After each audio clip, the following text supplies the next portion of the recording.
Welcome to Iron Rhetoric with your intrepid host, Pastor McAtee. Truth forever on the scaffold, wrong forever on the throne. And yet that scaffold sways the future, and behind the dim unknown standeth God within the shadow, keeping watch above his own. Okay, so we welcome you to Iron Inc. in the podcast here, and whether you're listening in the morning or the evening or the afternoon, or maybe you're listening at midnight, I can be pretty scary. We welcome you, and we're glad that you're here. We're thankful for Matt Smith and all the technical work that he does. He does it not just here in the podcast. He's doing a lot of the technical work in the church.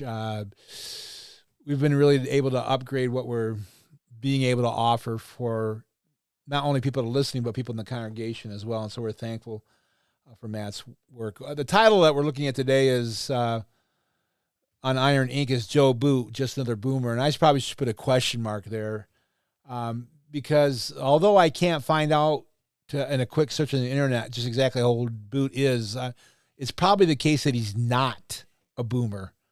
But in my defense, I can say that he's talking like a boomer. And that's unfortunate. And so today on this podcast, the time that we have together, we want to look at a quote from Joe.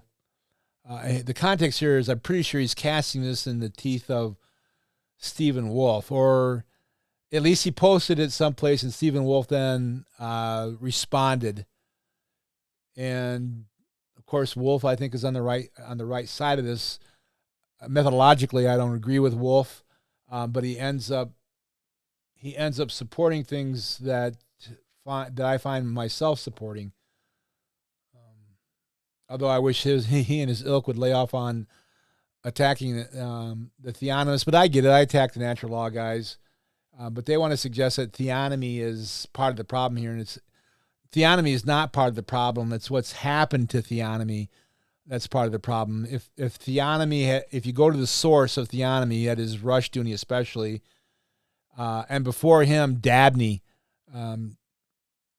you'll see that these guys were racial realists. And what's happened is that the libertarianism that was sometimes surrounding theonomy, and it was a very constrained type of libertarianism, as Rushdoony defined it, has been given its head, so that really what's happening is that the libertarians are more libertarian than they are theonomists. Gary North is a great example of that. Gary North, in his book Baptized Patriarchalism, even called his father-in-law a racist in that book. You can imagine how good that was for family relations. And so the theonomists have often become globalists, unfortunately. And Boot is an example, because I'm pretty sure that Boot would consider himself a theonomist. I think he described himself, as I recall, as a general equity theonomist. And if I'm allowed to define that, I have no problem with calling myself a general equity theonomist. But here, Boot's making league with guys like Sandlin, and maybe it's because Sandlin works with Boot that Sandlin felt like Boot needed to come to Sandlin's defense. Not sure exactly why this quote was given. I do know that wherever this exchange was going on, it might have been Twitter. I read it someplace else. But I do know that other guys were getting involved. I know that Doug Wilson was coming in and defending Boot, and Wolfe was taking Wilson to the woodshed as well as Boot. And what's fascinating is that Wolfe is doing it with like 2 or 3 sentences. And these guys are going on and on. So in some ways, even though methodologically we're coming at this from different directions, Wolfe and I are wearing the same lenses, at least in this particular subject. And here's the quote from Boot. This one is hot off the press. Someone just drew my attention to this like an hour and a half ago or 2 hours, and it ended up being rage fuel for me. I was so put out by this, I had to go to Iron Inc. immediately. But this is from Joe Boot. He runs the Ezra Institute. It's a worldview think tank. And you know what? I should say at the outset, I've profited a great deal from some of the stuff that Boot has written. I've read probably half a dozen of his books. Some of them are more pamphlets than books, but still. He is beholden to the Amsterdam school, Dewey Veerd and Evan Runner and that whole crew. And so Dewey Veerd in the Amsterdam school was of a different stripe than Clarkian or Van Tillian presuppositionalism, and so they had their differences. And you can see some of that. I won't spend the time to explain the differences between Dewey Veerd and Van Til, but in his Vetschrift, a book in his honor, Van Til spent a chapter basically taking apart Dewey Veerd and the problems with his methodology. And you can see some of those problems in Dewey Veerd coming out in Joe Boot as well. Boot's one of those guys you read along, yeah, that's great. And all of a sudden, you hit it like it's like going 60 miles an hour and you hit a brick wall. You're like, what? Where did that come from? But it's like anybody else. You have to have your own worldview lenses on when you're reading so that you're reinterpreting as you go along and you're not being reinterpreted yourself by the author. And that takes some practice and years to get to. So, Joe Boot can be read with profit, but make sure you have your own worldview glasses on when doing so. Here's the quote from Boot that we're taking on this episode of Iron Rhetoric. Boot wrote, quote, "Lies that sound true are always more dangerous. Jesus doesn't call us to follow the Greek conception of the true and the good and the beautiful. He requires obedience to the law of God, which includes loving one's enemies. My people," Boot says, "are God's covenant people from every tribe, tongue, and nation," quoting from Matthew 12:48-50. Boot goes on to say there's a difference between acknowledging the particular familial and civic responsibility I have toward my own immediate family and nation and preferring some people over others. He puts preferring in scare quotes. And then he says, and I'm gonna key on this later, he says the overtones of this are obvious. And maybe if I can put that in a sinister voice, the overtones of this are obvious. And frankly, it wasn't Hispanics who brought abortion to America, or blacks who brought cultural Marxism, or Asians who brought LGBTQ ideology, or North American Indians who brought euthanasia, or Arabs who brought the climate cult. I'm pretty sure he ends by saying, I'm pretty sure it was our people, again in square quotes, on all counts. Let's put our house in order, unquote. So there's a good deal that's wrong with this. Let's start with the first sentence where he says, Jesus doesn't call us to follow the Greek conception of the true, the good, and the beautiful. I think what is going on here is Boot is taking on natural law here, because natural law would tend to talk about the good, the true, and the beautiful without realizing that you can't talk about the good, the true, and the beautiful without presupposing the God of the Bible. In other words, they had the good, the true, and the beautiful as isolated concepts that, when thought about, then can be applied to God. And the presuppositionalists would say, no, you have to presuppose God in order to determine what the good, the true, and the beautiful are to begin with. So I think that might be what Boot's going after. It would make sense if he's aiming at Wolf that he would go after natural law in this way. So, for clarification's sake, it should be understood that the good, the true, and the beautiful are not independent categories that exist outside the reality of the God of the Bible, being the precondition for being able to identify the good, the true, and the beautiful. In other words, apart from the God of the Bible, the adjectives good, true, and beautiful could and have in history just as easily mean bad, false, and ugly. We know what the good, the true, and the beautiful are because of who God is. It's not the case that the good, the true, and the beautiful are descriptors of God apart from presupposing God.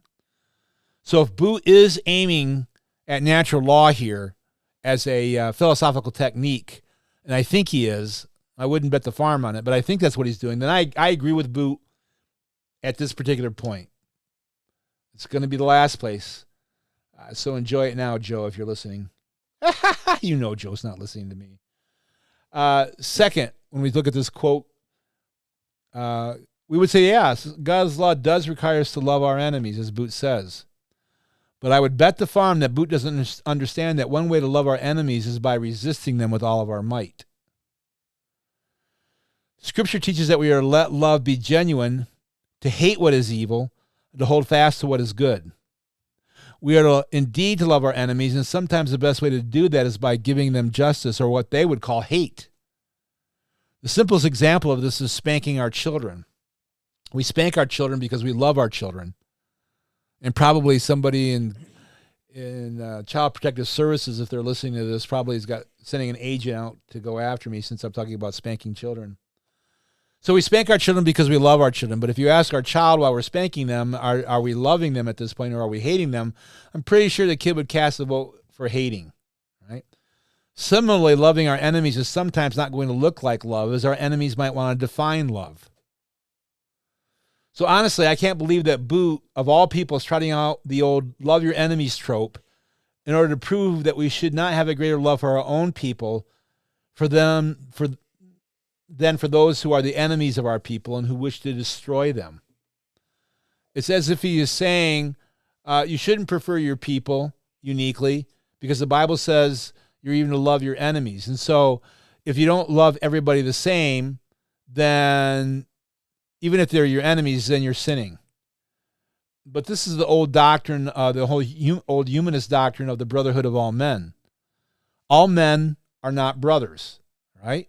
The brotherhood of all men is found in the fact, the brotherhood of men rather, is found in the fact that as Christians, there is a brotherly attachment. But that brotherly attachment still doesn't negate the fact that we're to honor our mother and father, and implied in that idea, explicitly said in that idea, is that we're to prefer our father and mother as opposed to somebody else's mother and father who are not our own. More about that in a bit. When Boot insists that his people are Christians from every tribe, tongue, and nation as opposed to his kin, Boot, we would say, has confused categories at best. And at worst, he's involved in a view where grace destroys nature. The fact that I have a very real spiritual attachment to all who rightly call on the name of Christ, regardless of their race or nationality, does not negate the fact that because of God's work of creation, wherein he has set people in clans, tribes, and nations, so that those clans, tribes, and nations can properly be referred to as my people. So all because I have friends, for example, for a while we supported Ndebele people or Shona people rather, in Zimbabwe. I had Christian friends that were there, and we, as a church, we sent support to them. All because I'm supporting them doesn't mean as Christians, doesn't mean I don't have a higher responsibility to people that God has placed me in terms of creation. Or at the very least, perhaps we should better say an equal responsibility. We ask, why is this so hard to understand? Normally, I have a greater obligation to my own unbelieving parents than I do to two Han Chinese Christians old enough to be my parents who live 1,000 miles away. Is this not why we have the fifth commandment? Now, yes, I get it. I get the fact that you can so prioritize your people that you make them an idol. You call it familiolatry, right? So I understand and I agree that would be a great sin to do. But honestly, do you really think that Stephen Wolfe, do you really think that racial realists, do you really think the ethno-nationalists, do you really think the kinists, whatever word you want to use, do you really think that we're making an idol of our people? Do you really think that we wouldn't do all that we could do to help a Christian, a fellow Christian who was not of our own people? I've had, over the years in congregations I've served, people who are not white Anglo-Saxon Protestant, and we helped them just as much as we helped anybody else. And so it just seems to me that, no, the problem isn't us worshiping our families or falling into ancestor worship or being like the Jews who thought that just because they related to Abraham, therefore they were they were, greased rails into the kingdom. We don't teach that. We teach our children that being baptized, they need to grow up looking and trusting in Christ. We don't teach them just because they're a McAtee or just because they're a Smith or just because they're a wolf that by itself, apart from saving faith, means they're Christian. But we do understand that God has given us a unique responsibility to those who are of our own people. And there's nothing wrong or nothing sinful in that, unless, of course, you do turn it into an idol, in which case I'd be the first one to tear it down.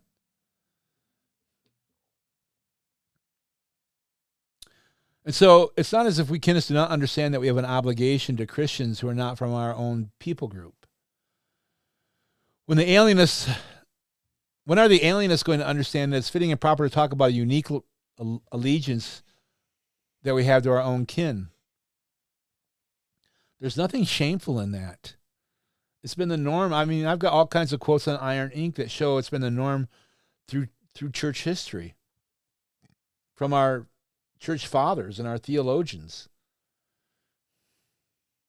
We look back to the Boot quote again. We see this, that Boot seems to understand that we have a peculiar responsibility to our kith and kin. He admits that. And yet he desires to insist that it would be improper for us to prefer our own kith and kin. I think that might qualify as a distinction without a difference. Right? We have a peculiar responsibility to our own kith and kin, but yet we're not to prefer our own kith and kin. I'd like to see that one teased out. Anyway, it's kind of ironic. This is coming from the guy who named his organization the Ezra Institute. The irony can't get much thicker, Joe.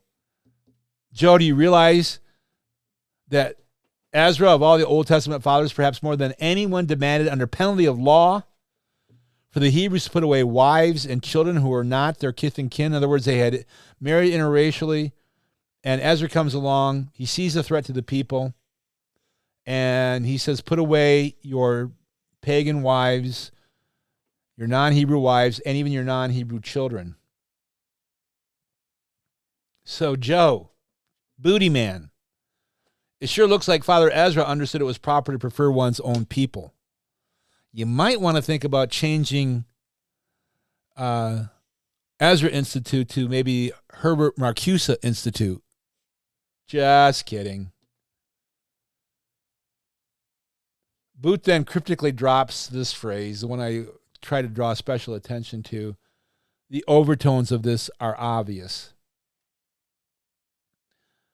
Now, I could be corrected here, but methinks old Joe is dropping the Nazi card here. As if the fact that preferring one's own people automatically makes one a Nazi. Dark overtones. But you know what? I said this in the last podcast. Personally, I don't care anymore. I did care. I used to get all flustered when people would call me Nazi. I don't care anymore. You and the fellow traveler boomers that like Sandlin and like James White and like Al Mohler and like Doug Wilson, you can call me Nazi till the cows come home. I don't care anymore. I don't give a tinker's damn. Of course, you won't mind, Joe, if I turn around and refer to you and your ilk as cultural Marxist, right? Right? Sauce for the goose is sauce for the gander. So if you're going to call me a Nazi, then you won't take exception to me calling you a cultural Marxist. And I know you guys get this because I saw one of your guys a couple of years ago. Actually, it's a few years ago now. What's the name of that? The chancellor at Reformed Seminary. Yeah, Ligon Duncan. Yeah. So, yeah, Joe, I know that J. Ligon Duncan, for example, protested that he wasn't a cultural Marxist.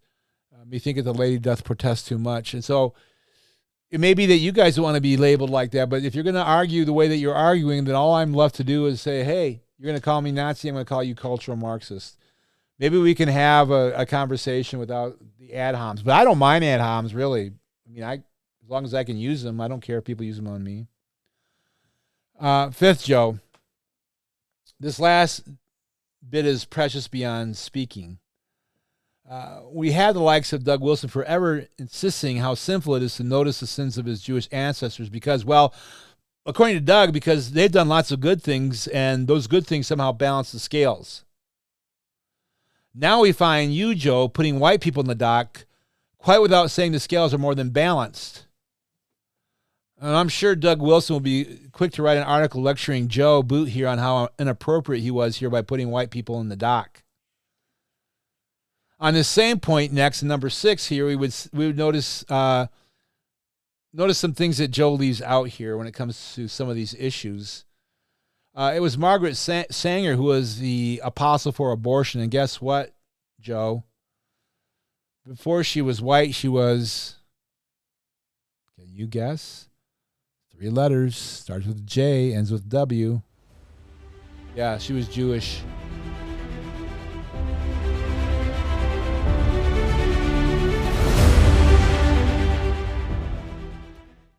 Thank you for tuning in to Iron Rhetoric today. I'd like to offer a quick commercial break and slight adjustment. At the time this was originally recorded, we had an error listed in the original article as found in Iron Inc. And the statement you just heard, Margaret Sanger herself, upon further research, it was not, in fact, Jewish. However, her and her sister, Ethel Byrne, worked with a woman by the name of Fania Mendel, who is indeed Jewish herself. The following is from an article from forward.com. Meet the Jewish woman who helped lay the groundwork for Planned Parenthood.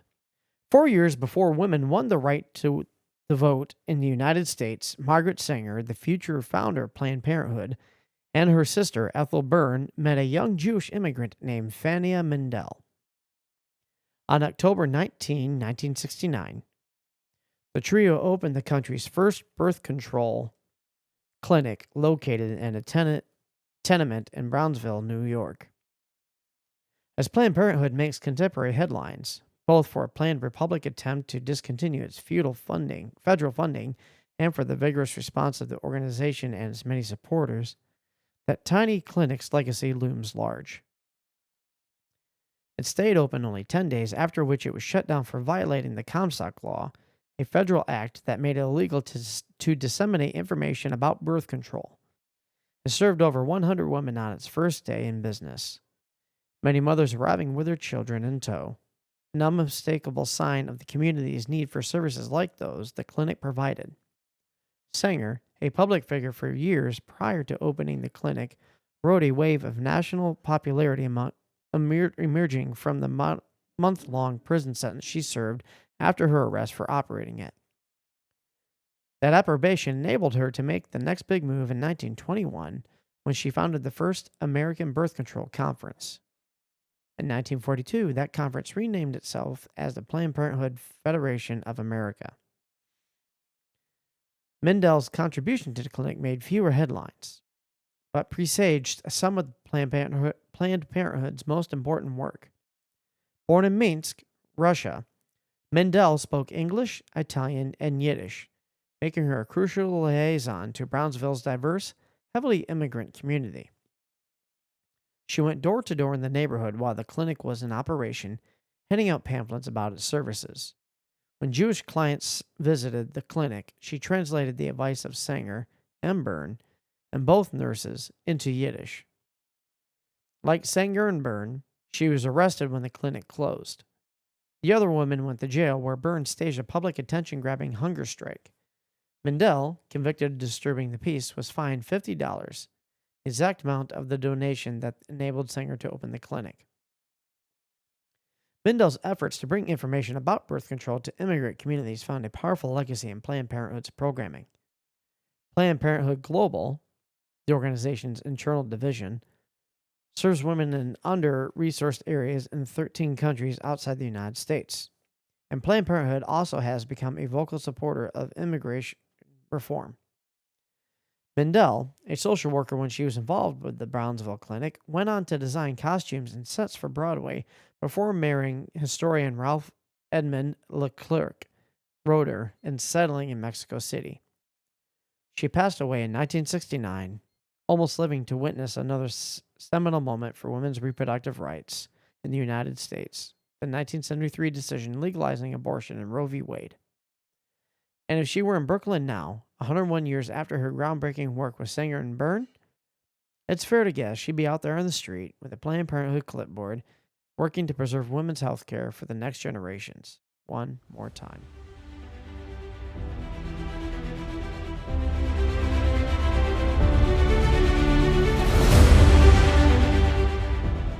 Bernard Nathanson, who performed countless abortions before seeing the light, was, yeah, you guessed it, Jewish. Indeed, Joe, maybe you don't know this, but the Talmud teaches that abortion is perfectly acceptable because the fetus, in their twisted thinking, is considered a pursuer. And according to the Talmud, the pursuer is seeking to do harm, so you can do harm to the pursuer, which is the fetus. So the Talmud allows for abortion.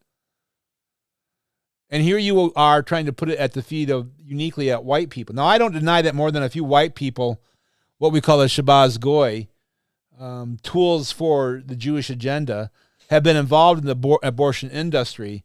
But the idea that somehow abortion rolls apart from Jewish money and influence is just, well, it's suggestive that you don't know your history, Joe.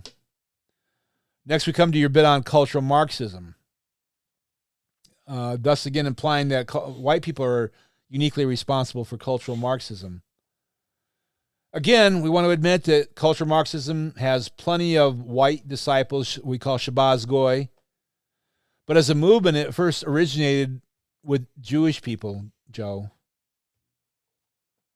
Jewish names like Marcuse, Theodor Adorno, Max Horkheimer, Grigory Lukács, William Reich, and many more litter the cultural Marxist beginnings, the Frankfurt Institute. Indeed, they had to flee their place of origin, Germany, because Hitler came to power, and they knew that they were in trouble, so they fled, and many of them, unfortunately, came to Columbia University. From Columbia University, they repopulated themselves, and then they moved into other universities and basically have now these 60, 70, 80 years later, whatever it's been, have infected the whole university system. So yeah, Joe, there were white people that were responsible for cultural Marxism, but it was primarily a Jewish idea, movement. And so you lay it at the feet of white people, and you manage not to mention how instrumental the Jews were. One wonders if that's just a lack of insight on your part, or lack of knowledge, or if you're doing this on purpose. And we could look at these other issues as well. There have been plenty of people. I mean, if you want to talk about abortion, you look at what Cortez found when he came among the Aztecs and how they were slaughtering, butchering people. I mean, is it really a uniquely beginning with white people? Come on, Joe. You can do better than that.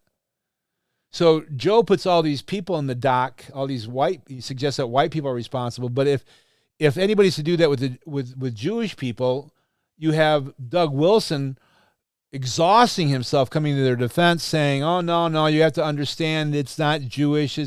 There's bad Jews and white Jews, and they all balances each other out. And how dare you put anybody in the dock?" And that's exactly what you're doing here. I mean, it just looks like it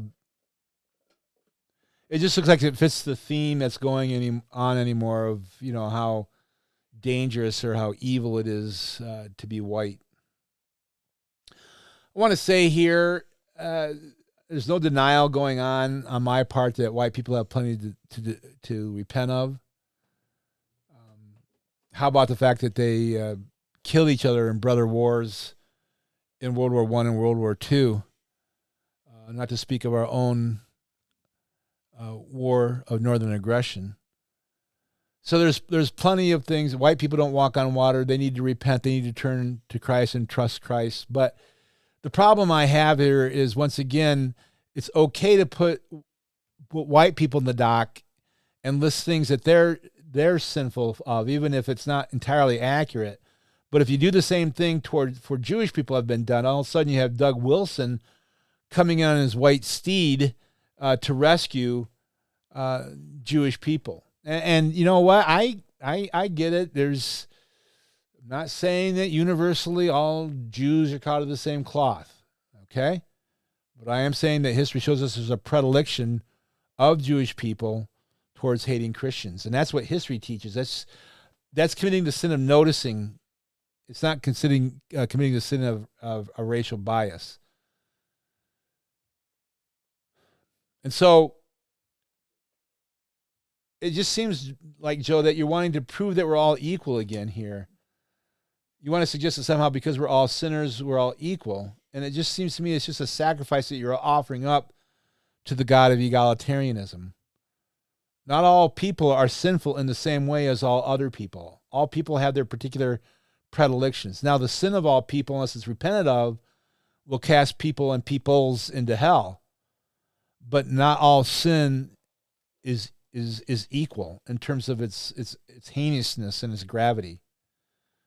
So once again, we've got this warfare going on, and all we can do is, at this particular point, even if we've talked about it a lot already, is continue to defend ourselves from those like you, Joe, and like Andy Sandlin, and like James White, and like Doug Wilson, and like J. Ligon Duncan, and like Al Mohler. All we can do is continue to defend ourselves and not give you any quarter. Because what you're trying to sell is just, on this issue, you're just plain wrong. And maybe it'll just take a generation so that my generation dies off before we realize how badly we were lied to especially after World War II, but you can also date it before then. All right, listeners of Iron Rhetoric, thank you for your time. Again, recently I've been hot on Iron Ink again. I don't know, it seems to come and go. I've been writing a lot, almost daily it seems, and so I want to turn your direction to Iron Ink, and if you have any questions there, you can leave comments, and actually the comments have also been spicing up a lot more than they had previously. So we're glad for the interaction. And I'm signing off, reminding you again that, honestly, I don't have any idea what it means to be a racist if it's being applied to me, let alone a Nazi. Man, I'm just, as Rush Limbaugh used to say, I'm just a lovable little fuzzball. Godspeed and good night.